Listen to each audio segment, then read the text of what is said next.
ॐ श्री वेंकटेश्वर वज्रकवचस्तोत्रम्। नारायणं परब्रह्म सर्वकारणकारणं प्रपद्ये वेंकटेशाख्यं तदेव कवचं मम। सहस्रशीर्षपुरुषो वेंकटेशः शिरोवतु प्राणेशः प्राणनिलयः प्राणं रक्षतु मे हरिः। आकाशराट् सुतानाथा आत्मानं मे सदावतु देवदेवोत्तमः पायाद्देहं मे वेङ्कटेश्वरः। सर्वत्र सर्वकालेषु मङ्गाम्बाजानीश्वरः पालयेन्मामकं कर्म साफल्यं न प्रयच्छतु। यायेत वज्रकवचं मभ्येदं वेङ्कटेशितुः सायं प्रातः पठेन्नित्यं मृत्युं तरति निर्भयः। ॐ श्री वेंकटेश्वर वज्रकवचस्तोत्रम्।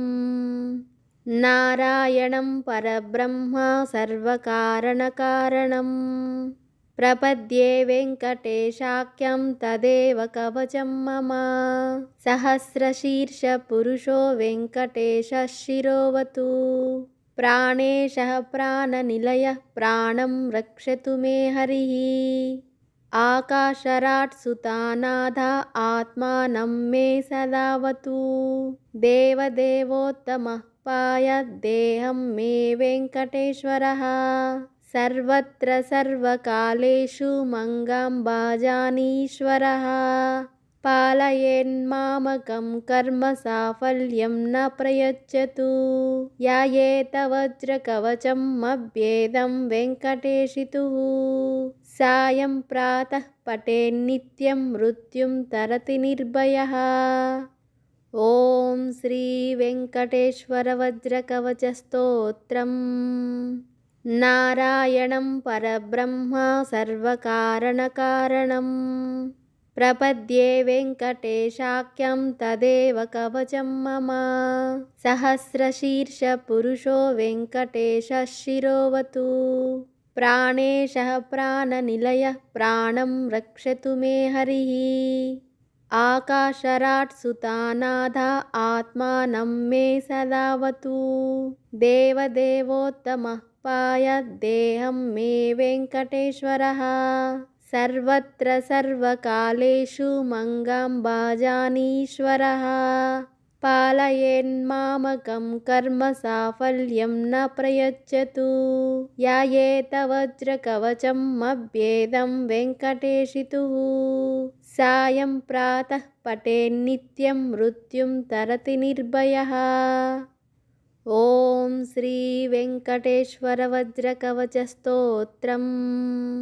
नारायणं परब्रह्म सर्वकारणकारणं प्रपद्ये वेंकटेशाख्यं तदेव कवचं मम।